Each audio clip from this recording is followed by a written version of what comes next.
My mom threw away Grandma's letters that I kept. It was the beginning of what changed my entire life. You know that feeling when you realize something irreplaceable is gone forever? That hollow ache that started in my chest and spread outward until my fingertips went numb? Yeah, that's where the story began. I was driving down the familiar stretch of highway that led to my childhood home in rural Ohio, the same route I'd traveled 1,000 times before. But that day was different.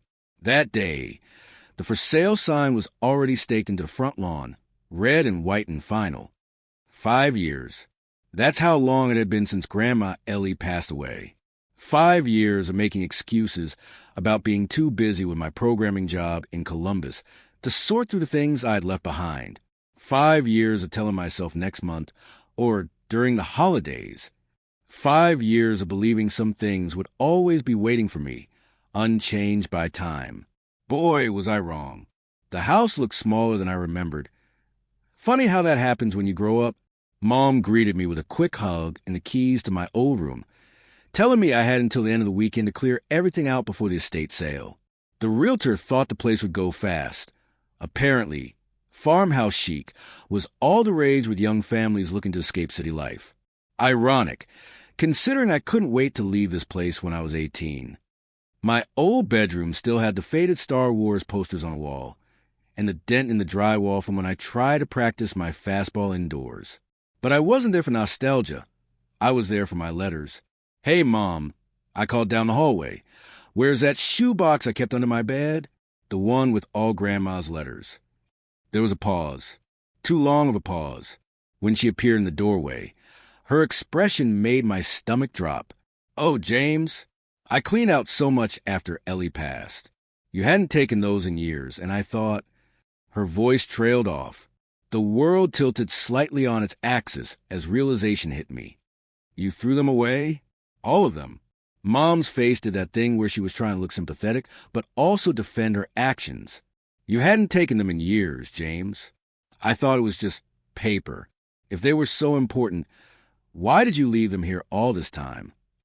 She was right, and that's what made it worse.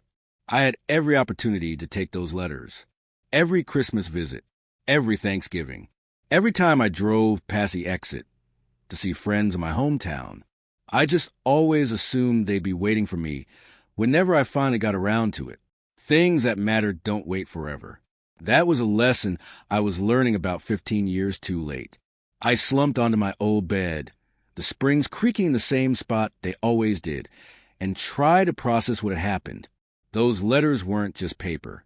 They were Grandma Ellie's voice, her wisdom, her love, gone. We lose not when people leave us, but when we allow ourselves to forget what kept us connected. That's what Grandma would have said. One of her homespun philosophies that used to make me roll my eyes as a kid, but now seemed profound enough to be tattooed across my chest. I closed my eyes and traveled back. 8 years old, gangly limbs and scraped knees, running to the cornfield that separated our house from Grandma's small white cottage. The shortcut my parents didn't approve of, but never managed to stop me from taking. Her house always smelled like something amazing was about to come out of the oven. Apple pie for Thanksgiving. Sugar cookies shaped like fireworks for the 4th of July. Ginger snaps that she'd pack in my lunchbox with little notes hidden underneath. The porch swing where we'd sit during summer storms, watching the lightning while she told me stories about growing up during simpler times. The ancient radio that only seemed capable of playing Johnny Cash and Patsy Cline. The quilt on her couch that her mother had made, with its pattern of blue and yellow stars. When I was 8, I got in trouble at school for fighting. It wasn't really a fight. Some kid was picking on my friend Tommy, and I pushed him. Nothing dramatic. But my parents grounded me for a week, which meant no visits to Grandma's. On day 3 of my punishment, a folded piece of paper appeared under my door. Inside was a letter from Grandma, talking about how standing up for others takes courage. But there are always better ways than pushing. She asked me to write back, tell her my side of the story. That's how it started. Our letters, sometimes delivered in person, sometimes mailed when I went to college, sometimes serious, sometimes just jokes or recipes or observations about life. For 20 years, those letters connected us through my awkward teenage phase, through my parents' divorce when I was 16, through college and my first job and my first heartbreak. Grandma Ellie's words were my constant, my North Star, and now they were in some landfill somewhere, decomposing alongside coffee grounds and takeout containers. I had only 3 letters from her in my apartment in Columbus. One with her apple pie recipe that I'd never had the courage to try making myself. One where she told me, "Never stay silent when your heart has something to say," after I mentioned a girl I was too shy to ask out. And one from just before she got sick, where she included a pressed 4-leaf clover she'd found in her garden. 3 letters out of hundreds. 3 fragments of a voice that shaped me more than I realized until that moment. I saved a few of her things, Mom offered from the doorway, breaking into my thoughts. Her recipe box and some photos, and that old tin of butterscotch candy she always had by her chair. They're probably stale now, but she was trying.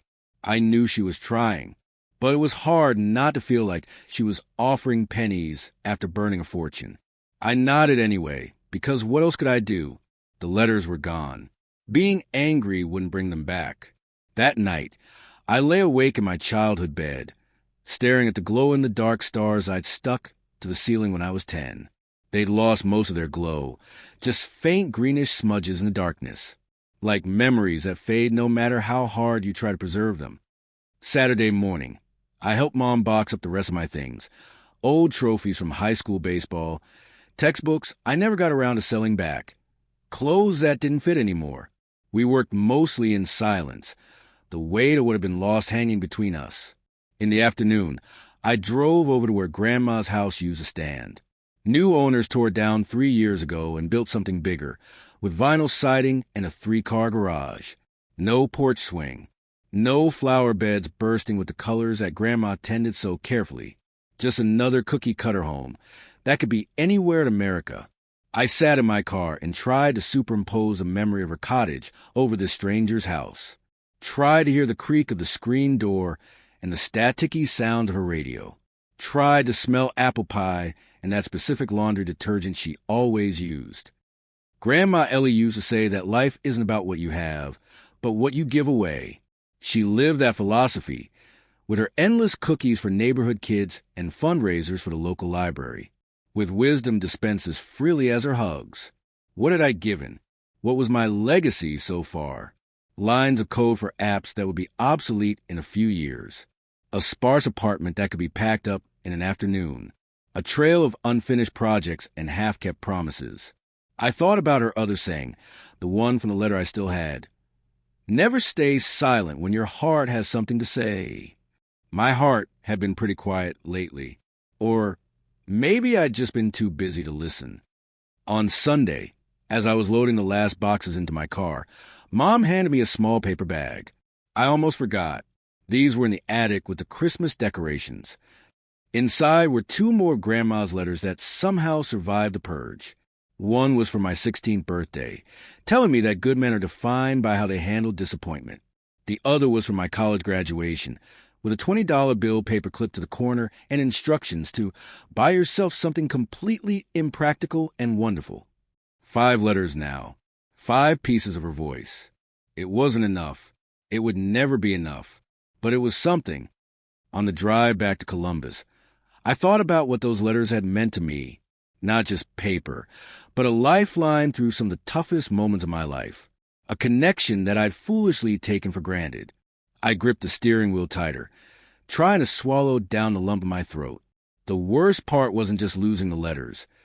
It was knowing I'd had so many chances to save them. So many opportunities I'd let slip by because I assumed there would always be more time. The pain felt fresh and raw, like someone had reached inside my chest and yanked something vital away. Something I hadn't even realized was so important until it was gone. By the time I reached my apartment, the hollow feeling had settled deep in my bones. I carefully placed the 5 surviving letters on my kitchen table and just stared at them. So little remained of something that had been so important. We lose not when people leave us, but when we allow ourselves to forget what kept us connected. I wasn't ready to forget. I just didn't know yet what to do with all this pain.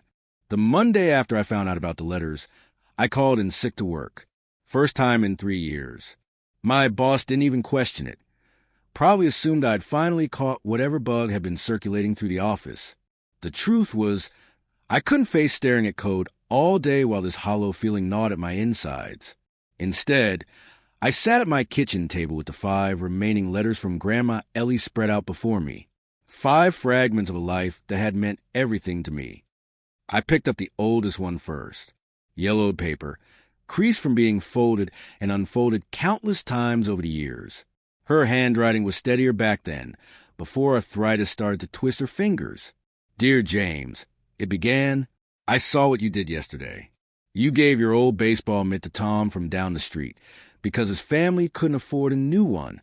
You didn't tell your parents, and you didn't make a big show of it. You just did what was right. People like you make this world better, one small act at a time. I remember that day. I was 11, and Tom had just moved to our neighborhood. His dad was between jobs, and they were staying with relatives. During a pickup game, I noticed him trying to catch with bare hands. It wasn't even a decision, really. I had an extra mitt at home. No big deal. But to Grandma Ellie, it was everything. The second letter was for my 16th birthday. My parents had just told us they were getting divorced. Dad had already moved out, and Mom was working double shifts to keep up with the mortgage. Not exactly the sweet 16 dream. Life knocks us down sometimes. Grandma had written, "The measure of a good man is whether he falls. We all fall, but how he picks himself back up, and whether he helps others up along the way." She included a $20 bill with instructions to buy myself something completely impractical and wonderful. I'd use it to take Jenny Miller to the movies. First date I ever went on. We saw that stupid action movie with the explosions that made no sense. Share a bucket of popcorn so big it could have fed a small country. And I walked her home even though it added 2 miles to my trip back. Worth every penny. The third letter was a recipe for her apple pie. Not just ingredients and instructions, but little notes in the margins. Let the butter get really cold, the secret to flaky crust. And cut the apples thicker than you think you should, they'll cook down. And my favorite, baking is chemistry, but pie is love. Remember that, James. I'd never tried making it. Something about preserving the memory, I guess. Or maybe I was afraid it wouldn't taste the same without her kitchen, her hands, her smile when she pulled it from the oven. I ran my fingers over her handwriting, tracing each loop and curve. It was strange to think these marks on paper were all that remained of her voice. The fourth letter came after I called her, devastated about being rejected from my top choice college. I was crushed, had built my whole future around that school, that program. Disappointment isn't the end, it's a fork in the road, she'd written. The universe has a funny way of redirecting us when we get too attached to one path. 20 years from now, you'll look back and understand why this door closed. She'd been right, of course. The school I ended up attending had a better computer science program anyway, and led to my first internship, which led to my current job. The rejection that felt like the end of the world at 18 was barely a footnote in my life story. When had Grandma Ellie gotten so damn wise? The last letter was the most recent, written just months before she got sick. I'd told her about a colleague who'd been stealing my ideas at work, presenting them as his own in meetings. Never stay silent when your heart has something to say, she'd written. But remember, speaking up doesn't mean shouting down. The softest words can carry the most weight when they're true. Your voice matters, James. Use it with the same kindness you've always shown.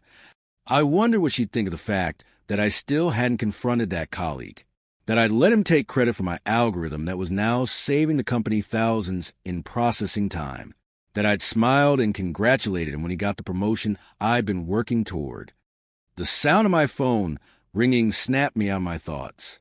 It was Marcus from work, probably wondering where the hell I was. I let it go to voicemail. This felt more important somehow, more real than SQL queries and debugging sessions. I dug through my desk drawer until I found a legal pad and a pen that wasn't dried out. Then I sat back down and stared at the blank yellow page. What would I write to Grandma Ellie now if I could? What would I say to the woman who'd shown me what kindness looked like in action, not just words? Who'd taught me that pie crust was just flour and butter, but somehow also magic? The pen hovered over the paper, for a long moment before I began to write. Dear Grandma Ellie, I lost your letters yesterday. Well, technically Mom threw them away years ago, but yesterday is when I found out. I wrote for hours about the letters, about the house being sold, about how her little cottage had been torn down to make way for some McMansion, about my job and how I'd been passed over again, about the dreams I'd set aside somewhere along the way, traveling to Italy like we talked about, learning to play guitar, finding someone to build a life with. The words poured out of me like water from a broken dam. By the time I stopped, my hand was cramping and there were tear stains on the paper. But I felt lighter somehow, like I'd let go of something I'd been carrying for too long. That night, I dreamed of sitting on her porch swing, watching a summer storm roll in across the cornfields. In the dream, she didn't say anything, just smiled and rocked back and forth while Frank Sinatra crooned my way from the old record player inside. I woke up with a melody stuck in my head. Tuesday morning, I went back to work, apologized for being out, dove back into code and meetings and the mind-numbing routine of office life. But something had shifted inside me. A small voice that sounded suspiciously like Grandma Ellie kept whispering, "Is this really all there's, James?" By Thursday, I was knee-deep in the quarterly reports when Marcus stopped by my desk. "Henderson wants to see the presentation on the new user interface tomorrow," he said, not quite meeting my eyes.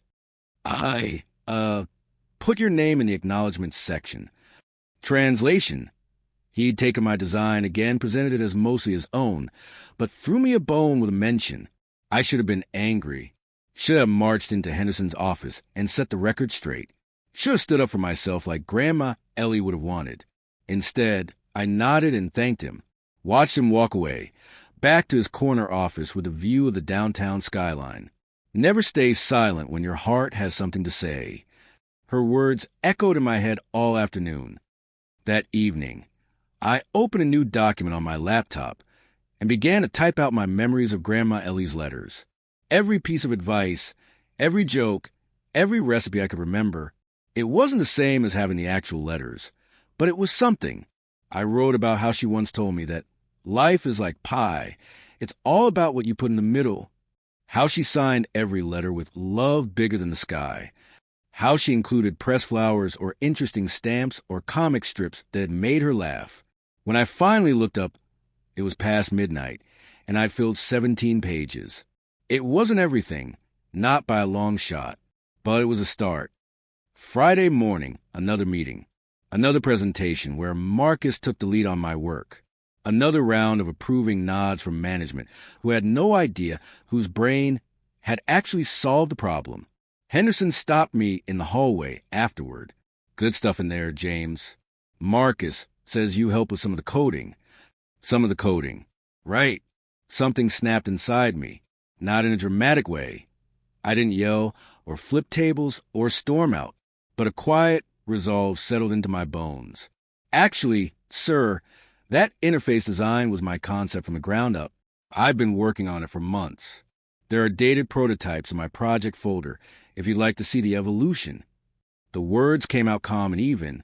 Grandma Ellie would have been proud. Henderson's eyebrows shot up. "Is that so? HM, we should talk about that. My office for a clock." I nodded and walked back to my desk, heart hammering against my ribs, but feeling more like myself than I had in years. That night, after a surprisingly productive meeting with Henderson, who, as it turned out, had suspected Marcus of similar behavior before, I went home and pulled out the legal pad again. "Dear Grandma Ellie," I wrote. Today I used my voice. It wasn't loud, but it was mine, and it felt good. I found myself smiling as I wrote, remembering how she used to sit with me on that porch swing, Sinatra or Cash play in the background, telling me stories about her own life. How she stood up to a boss who was mistreating the other secretaries back in the 60s. How she organized a neighborhood fundraiser when the Jenkins family lost everything in a fire. How she believed that one person, acting with kindness and courage, could change the entire atmosphere of a room. "The heart remembers what the hands have let go," she used to say. "You just have to give it a chance to speak." Over the weekend, I wrote more letters. Told her about my apartment and my houseplant that refused to die despite my neglect. about the coffee shop on the corner, where the barista with the nose ring always remembered my order, about the stray cat that sometimes visited my fire escape, who I'd named Chairman Meow in a moment of sleep-deprived hilarity. I wrote about dreams and disappointments, about the way the sunset looked from my tiny balcony, about how much I miss her apple pie and her wisdom and her laugh that started as a chuckle and built into something that made her whole body shake. I wrote until my hand cramped and my eyes burned. Then I wrote some more. The letters would never be sent, but somehow they were being received anyway. With each word, I felt her presence a little more clearly. Not physically, I'm not talking about ghosts or anything weird, but in my memory, in the values she'd instilled in me, in the voice in my head that urged kindness and courage in equal measure. Grief is just love with nowhere to go, someone once said. Maybe these letters were giving my grief somewhere to land. The heart remembers what the hands have let go. You just have to give it a chance to speak. 3 weeks after staying up to Marcus, life had settled into a new pattern. Henderson had assigned me to lead the next software update, which came with a decent raise and a window desk. Not a corner office, but definitely a step up from my previous cubicle with the flickering fluorescent light that gave everyone migraines. The letters to Grandma Ellie had become a nightly ritual. Sometimes just a paragraph about my day. Sometimes pages of memories and questions I wished I could ask her. The legal pad had given way to a leather-bound journal I found at Barnes & Noble, forest green with an embossed tree on the cover. Something worthy of preserving thoughts that mattered, but something was still missing. A piece that hadn't clicked into place. The flyer caught my eye on the bulletin board at my local coffee shop. Grief Support Group, Columbus Community Center, Wednesdays, 7 p.m. I'd passed similar notices 100 times without a second glance. Loss was something private in my family, something you packaged away neatly and didn't burden others with. But Grandma Ellie hadn't been like that. She believed in community, in shared burdens becoming lighter. Before I could talk myself out of it, I snapped a picture of the address on my phone. The community center smelled like industrial cleaner and burnt coffee. Folding chairs arranged in a circle. Fluorescent lights that made everyone look slightly jaundiced. Classic church basement aesthetic, minus the church. I almost walked right back out. What was I doing here? My grandmother had died 5 years ago. This was for people with fresh wounds, not old scars. But then a gray-haired man in a Vietnam veteran cap nodded at me from across the room. "First time's the hardest, son," he said. "Gets easier." Something in his eyes, a kindness without pity, made me stay. The group was smaller than I expected. Just 8 people, including me and the facilitator, a soft-spoken woman named Carol who worked as a hospice nurse. She opened with some general guidelines. Speak when you're ready, respect confidentiality, no timeline for grief. One by one, people shared their stories. A woman who'd lost her husband to cancer 6 months earlier. A college student whose best friend died in a car accident. A middle-aged man struggling with his mother's Alzheimer's. Losing her while she's still here, as he put it. When it came my turn, I hesitated. My loss seemed so distant compared to theirs. So much less raw. I lost my grandmother 5 years ago. I began awkwardly, but recently found out that all the letters she wrote me over the years were thrown away. It's opened everything up again. Carol nodded encouragingly. Objects can be powerful connectors to those we've lost. Losing them can feel like losing the person all over again. The Vietnam vet, who'd introduced himself as Bill, leaned forward slightly. "You remember what was in M?" "The letters." That simple question opened the floodgates. I told him about Grandma Ellie's wisdom, her pie recipe, her belief in kindness as a superpower, about how I'd been trying to recreate the letters from memory, about how writing to her now, even knowing she'd never read the words, somehow made me feel closer to her.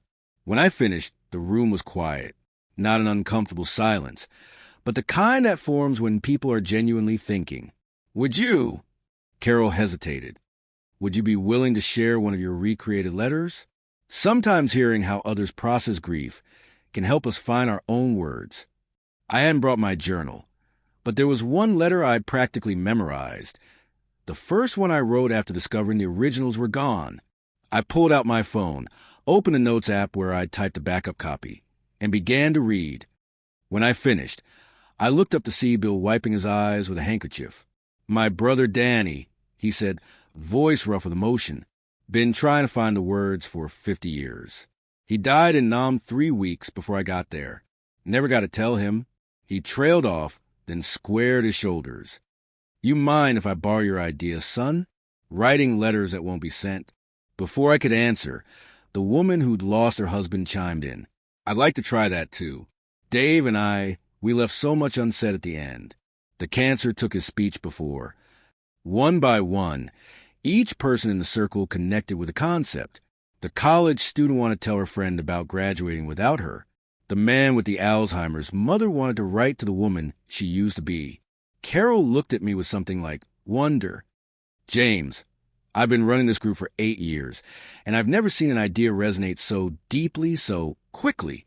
On the drive home, Bill's weathered face kept appearing in my mind.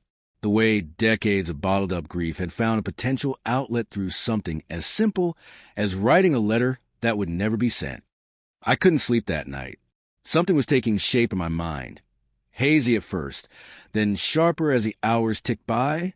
By the time my alarm went off Thursday morning, exhaustion weighed on my eyelids, but excitement buzzed through my veins. At work, I went through the motions, nodding in meetings while my thoughts raced elsewhere. During lunch, I registered a domain name, letters unsent. By the time I headed home, I'd sketched the basic architecture for a simple website. I'd always been a back-end programmer, more comfortable with data structures than user interfaces. But this needed to be clean, intuitive, a blank page waiting for words that had waited too long to be written. I ordered takeout, cracked open an energy drink, and settled in for a long night of coding. The basic structure came together faster than I expected. A minimalist interface, just a text editor with formatting options, a space for who the letter was addressed to, and tags to help categorize. No accounts required. Complete anonymity. Each submission assigned a random identifier in case the author wanted to edit or delete later. The hard part was deciding whether the letters should be public. Something about the idea of strangers reading these intimate thoughts felt wrong at first. But then I remembered the power of Bill hearing my letter to Grandma Ellie. How it had unlocked something in him. Maybe that was the point. Not just writing the letters, but having them witnessed. I compromised with an opt-in system. Authors could choose to keep their letters private or make them visible to others. Best of both worlds. By Sunday evening, a rudimentary version of the site was live. No promotion, no social media push, just a simple URL I'd share with Carol after getting her permission to pass it along to the support group. Now came the hardest part, waiting to see if anyone would actually use it.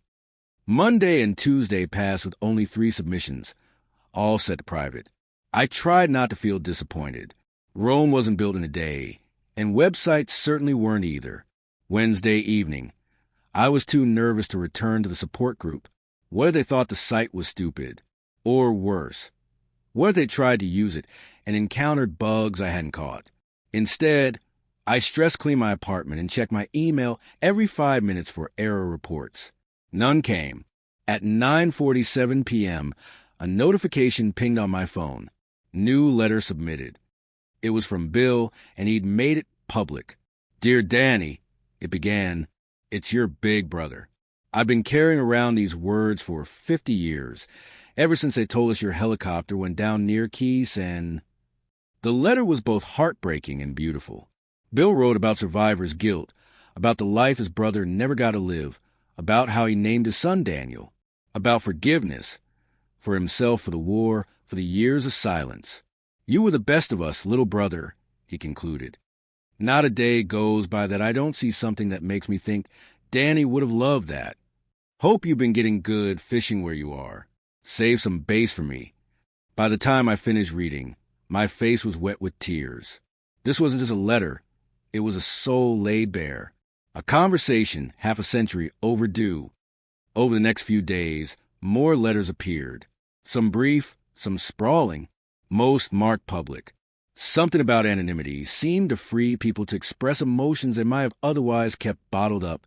A teenager wrote to a grandfather she never met. Mom says I got your sense of humor and your stubbornness. Wish I could have known you. A middle-aged woman wrote to her high school best friend, I should have stood up for you when they were being cruel. I was a coward, and I've regretted it for 30 years. Each letter felt like a sacred trust. Each one revealed some universal truth about love and loss, and the threads that connect us even beyond death. 2 weeks after launching the site, I added a simple feature, a button that allowed readers to send a virtual lantern if a letter moved them. No comments, no direct interaction, just a small acknowledgement that the writer's words have been seen and felt. The lanterns began to accumulate. 5, 10, 50 on some letters. Silent witnesses to share grief and love. Carol asked if I would come back to the support group and talk about the site.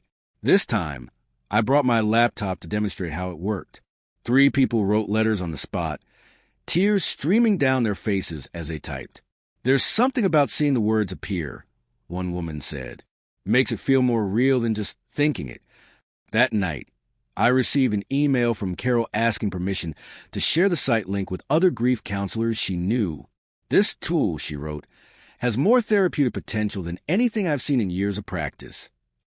By the 1-month mark, Letters Unsent had over 1,000 submissions from across the country. I'd had to upgrade the server twice to handle the traffic. A local tech blog had written a small piece about it, which got picked up by a few mental health sites.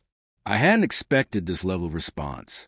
Hadn't built the site for an audience beyond the handful of people in that Wednesday night circle. But something about it clearly resonated in a way I hadn't anticipated. People weren't just writing to the deceased. Letters appeared addressed to ex-lovers, estranged parents, childhood friends who'd drifted away, former teachers who'd made a difference, celebrities who'd shaped someone's youth, even younger versions of themselves. Dear 16-year-old me, one began, it gets better. I promise. The kids who make your life hell now will peak in high school. You've got decades of happiness ahead. Just hold on. In the quiet hours of night, when I couldn't sleep, I'd read through the new submissions. So many voices, so many stories. Letters that made me laugh out loud. Letters that broke my heart. Letters that reminded me of humanity's capacity for forgiveness and grace. One in particular stopped me cold. Dear Mom, it read, you threw away Grandma's letters because you thought they were just paper. I want you to know I'm not angry anymore. I understand that you didn't see what they really were, a voice that kept me going through the hardest times. I'm learning that sometimes people can't value what they don't understand. I'm trying to forgive you. Maybe someday I will completely. The letter was tagged family and forgiveness. It wasn't mine. I'd never put my own story on the site. But it could have been. The parallels were eerie. That's when it hit me. The true power of what was happening here. These weren't just personal catharses. These were universal human experiences, reflected back like fragments in a mosaic. Each piece unique, but forming a complete picture when viewed together. Words are the shadows of those we've loved. I thought as I closed my laptop. They come alive when we speak them.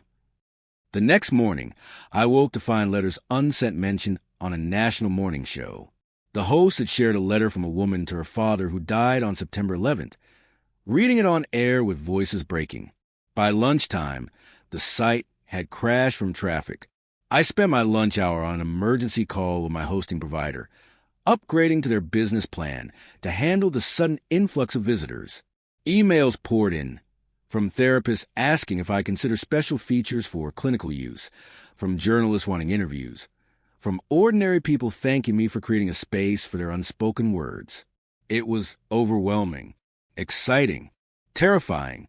That evening, I sat on my balcony watching the sunset, thinking about how one small idea, born from my own grief and loss, had somehow tapped into a collective need I hadn't even recognized existed.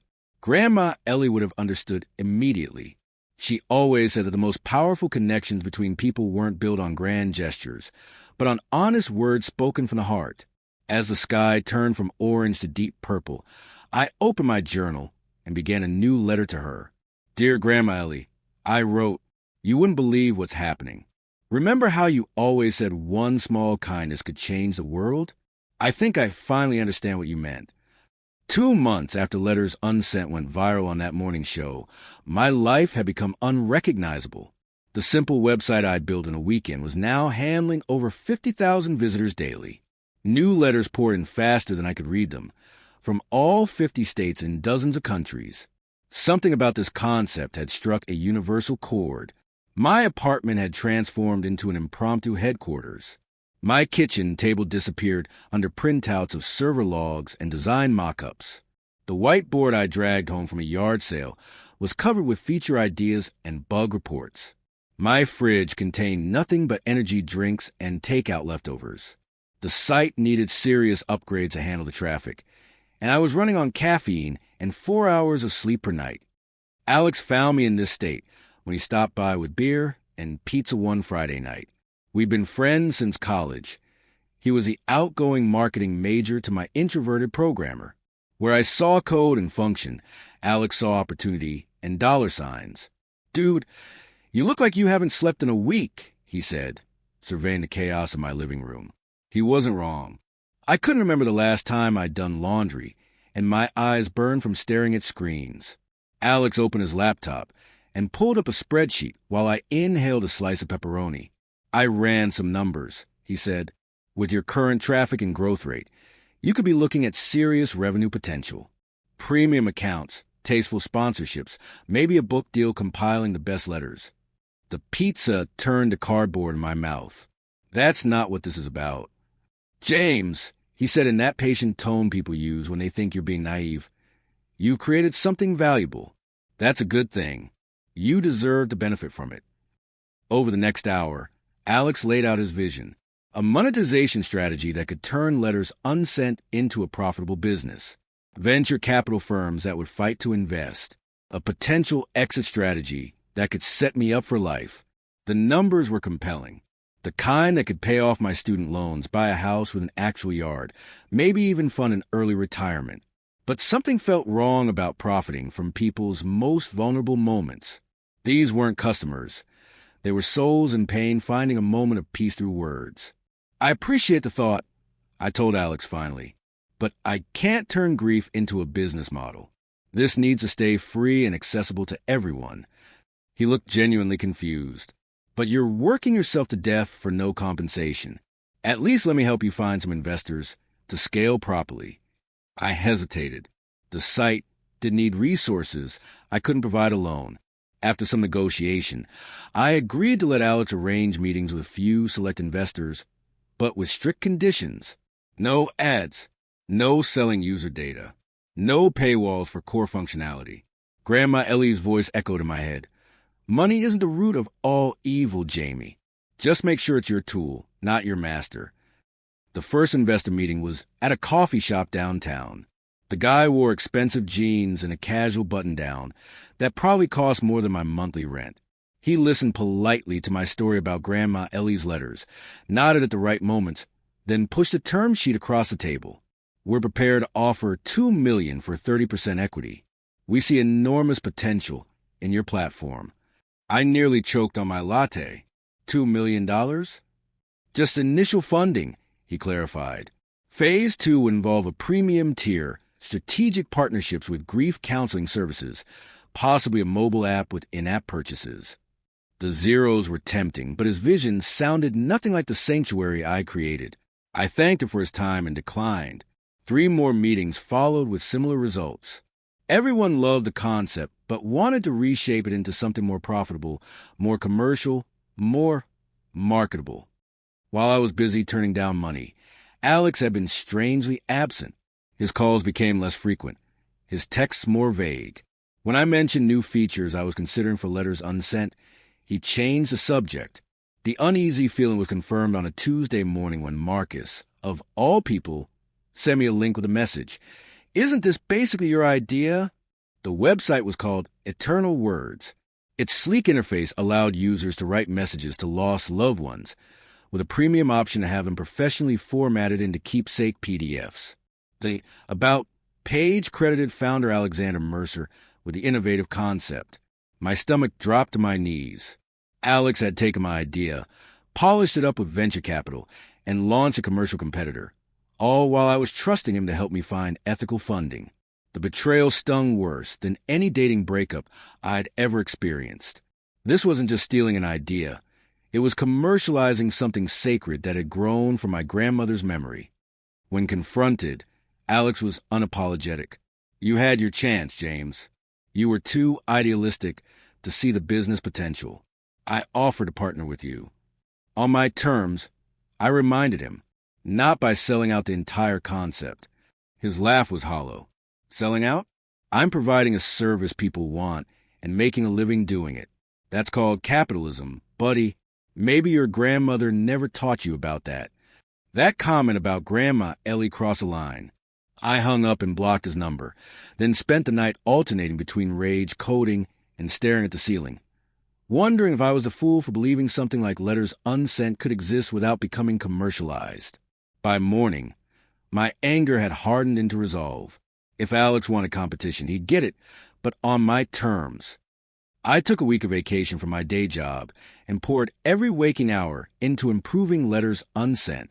I couldn't match Eternal Word's slick design or marketing budget, but I could offer something they couldn't: authenticity and heart.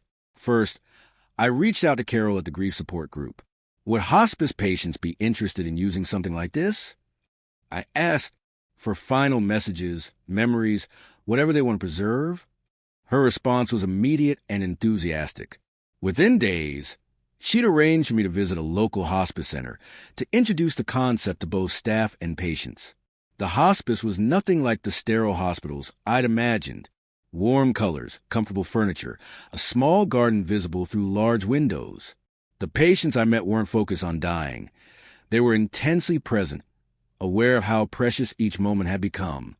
Martha, a retired teacher in hospice care, was the first to use letters unsent. She dictated messages for each of her grandchildren to open on specific birthdays in the future. Wisdom, love, and her distinctive humor preserved in digital amber. Now part of me will be there when Lily graduates college, she said with quiet satisfaction. When Michael gets married, when Sarah has her first child. Word spread through the hospice network. Soon other facilities were contacting me, asking how they could implement similar programs.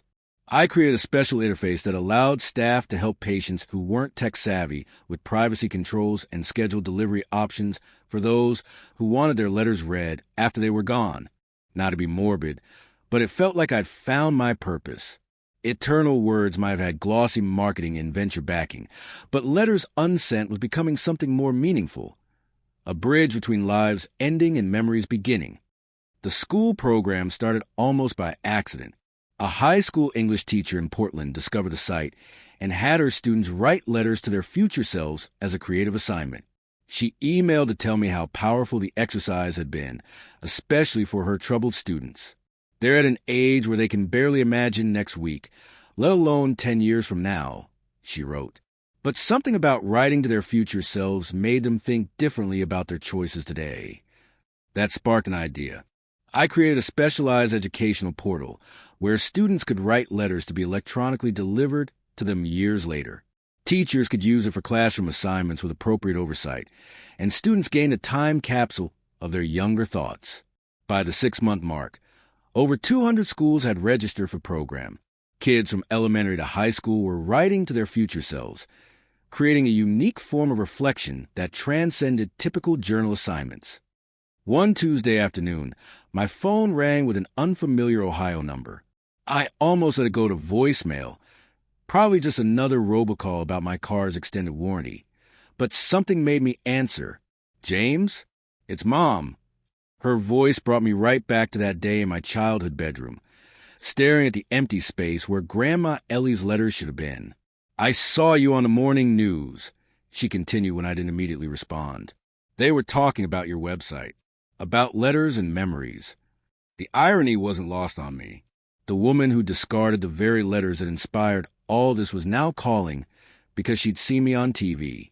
That's nice, I said, not bothering to hide the coolness in my tone. I'm in Columbus, she said, ignoring my chill, just for a couple days. I was hoping we could meet. We arranged to meet at a diner near my apartment. Mom looked older than I remembered, new lines around her eyes, hair more gray than brown now. She clutched her purse on her lap, like she was afraid someone might snatch it. After awkward small talk about her flight and the weather, she reached into her bag and pulled out a worn envelope. I found this when I was cleaning out the attic last month. It got mixed up with some old tax documents. My heart stuttered. Another of Grandma Ellie's letters.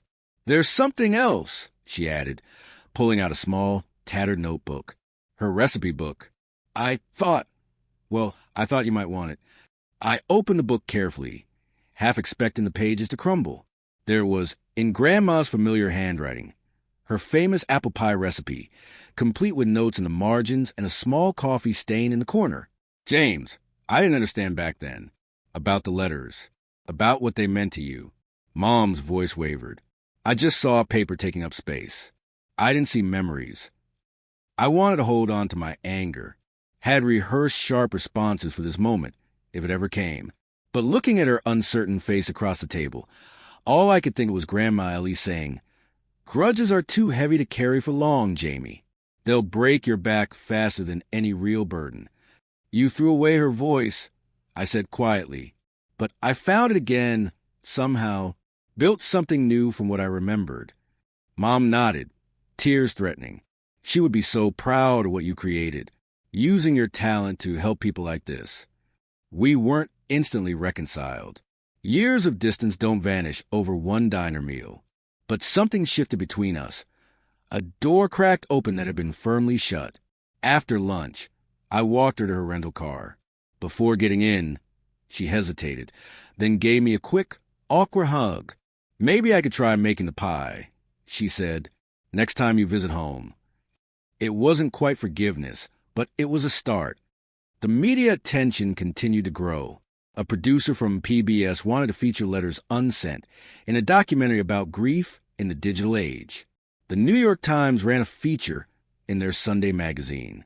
A psychology professor from Stanford emailed about collaborating on research about the therapeutic benefits of unsent letters.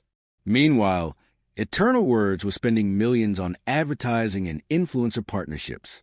They added features daily, animated backgrounds, AI that will respond, as if from the recipient, virtual reality environments for an immersive grieving experience. Each new addition made me more certain of my path. Letters unsent would remain simple, authentic, free, a quiet harbor in a commercialized storm. Real wealth isn't what you take. Grandma Ellie used to say, it's what you leave behind. The tipping point came unexpectedly. A famous actress who recently lost her mother wrote a letter on letters unsent. She shared the link on her social media, along with a heartfelt explanation of how the simple act of writing had helped her process her grief when nothing else had. Her post went viral. Millions of shares, countless comments from people sharing their own experiences with loss. The site crashed again despite the server upgrades I'd implemented. During the frantic all-nighter to get things back online, I received an email that initially seemed like spam. Urgent opportunity for letters unsent, White House initiative on mental health. I almost deleted it before noticing the .gov email address. It was legitimate. An invitation to participate in a roundtable discussion about innovative approaches to grief processing and mental health support. The little site I'd built to honor my grandmother's memory was becoming something I never imagined, a movement. That night, alone in my apartment with the glow of my laptop illuminating the darkness, I felt a strange mixture of pride and humility. Letters unsent had grown beyond me, beyond even Grandma Ellie's letters. It had become a sanctuary for millions of people searching for closure, connection, and meaning. Alex's Eternal Words had more funding and flashier features, but they lacked the soul that made letters unsent special. The authentic humanity that couldn't be replicated with venture capital or clever marketing. As I scrolled through the newest submissions, a daughter thanking her father for teaching her to change a tire, a man apologizing to his brother for decades of silence, a teacher telling her mentor how she'd shaped generations through her example. I felt Grandma Ellie's presence beside me, not in any ghostly way, but in the values she'd instilled. In her belief that kindness matters more than success, that words have power beyond their moment of speaking, that true wealth isn't measured in dollars, but in the lives you touch and the legacy you leave. I opened my journal and began a new letter to her. Dear Grandma Ellie, you wouldn't believe what happened today.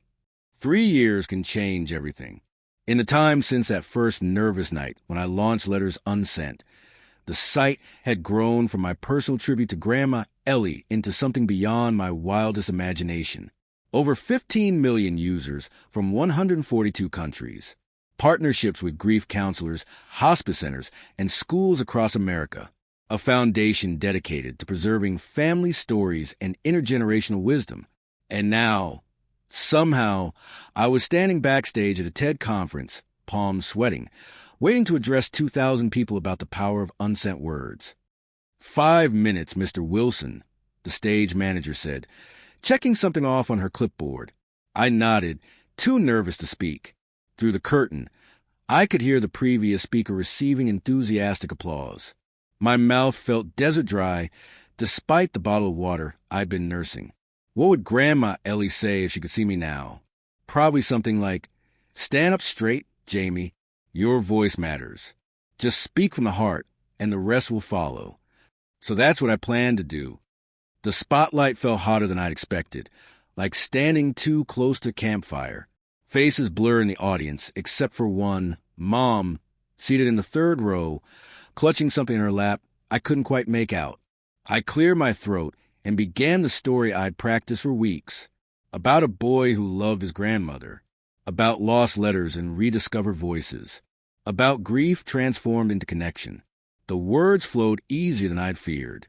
The audience leaned forward in their seats, nodding, some wiping away tears as I described the veterans, teachers, and hospice patients who had found healing through writing to those they'd lost. Toward the end, I pulled out my journal, the same forest green one I bought years ago, and opened to a page I'd written just for this moment. Dear Grandma Ellie, I read, "You once told me that words are the music of the soul, that what we say to each other creates melodies that linger long after we're gone. I wish you could see what your words help create, a symphony played by millions of voices, each one healing a little through the simple act of expression." I glanced up to find many in the audience nodding, some openly crying. What began with loss has grown into something beautiful, something that connects people across distance and even death. You always said that what matters isn't what we take from the world, but what we leave behind. I hope I've left something worthy of your wisdom. The applause began before I'd finished, rising like a wave. Through blurred vision, I spotted Mom in her seat, now holding up what I could finally see clearly. Grandma's old portable record player, the one that used to play Frank Sinatra on her porch during summer storms. Backstage, I was still shaking slightly from the adrenaline when Mom found me, without a word. She set down the record player and wrapped her arms around me in a hug tighter than any I could remember since childhood. "I didn't understand," she whispered, "how much she meant to you, how much those letters meant. But now I see you've made her immortal, James. Her wisdom lives on in millions of people who never even met her."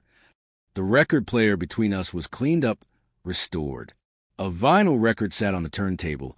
Sinatra's My Way. "Found in the attic," Mom explained. "Had it repaired. Thought you might want it for your apartment." Something about this tangible piece of Grandma Ellie, something I could touch and hear, not just remember, broke down the last wall between us. That evening in my hotel room, I played Sinatra softly while opening my laptop. The letters unsent homepage greeted me with its familiar simplicity, just a blank page awaiting words that needed to be spoken. I began typing. "Dear 8-year-old James," I wrote, "this is you, 30 years in the future. There's so much I want to tell you."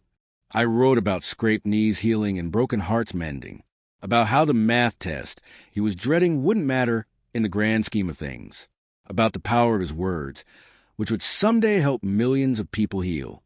Speak when your heart has something to say. I typed, "One day, your words will sing, and the whole world will hear their melody." 2 days later, I was back in my apartment in Columbus. Letters unsent continued to grow, but I'd finally hired a small team to help manage it. For the first time in years, I had an actual weekend free. No emergencies, no server crashes, no media interviews. I pulled out Grandma Ellie's recipe book, running my fingers over the stains and notes in the margins. The famous apple pie. The one I've been too intimidated to attempt all these years. Baking is chemistry, but pie is love, she'd written. Remember that, James. So I did. I bought Granny Smith apples and real butter. Flour dusted my countertops, and cinnamon perfumed the air. I followed her instructions, including the secret technique for flaky crust, ice water, added a tablespoon at a time, and the extra dash of nutmeg she swore made all the difference. While the pie baked, filling my apartment with the scent of my childhood, I played Sinatra on her old record player. The slightly scratchy quality of the vinyl somehow made it more authentic, more real. Outside my window, snow began to fall, the first of the season. Fat, lazy flakes drifting past streetlights like tiny messages from the sky. The timer dinged. I pulled out a golden brown pie that looked almost exactly like the ones Grandma used to make. Steam rose from the vents I'd cut in the shape of stars, just like she always did. We don't get to choose what we lose in this life. Jobs, relationships, loved ones, they slip away despite our desperate grip. But we do get to choose what we create from what remains, the meaning we make from memory, the gifts we offer from our wounds. That night, I invited the neighbors I'd barely spoken to in 3 years to share the pie. We sat around my small table, these strangers becoming friends over shared stories and Grandma Ellie's recipe. Later, alone again, I opened the Letters Unsent app on my phone and began a new entry. Dear Grandma Ellie, I typed, "Today I baked your pie. It tasted like home, like forgiveness, like love that outlasts loss. The letters you wrote may be gone, but your voice still guides me through memories, through the wisdom you planted in my heart, through this unexpected journey that began with grief and blossomed into connection for millions.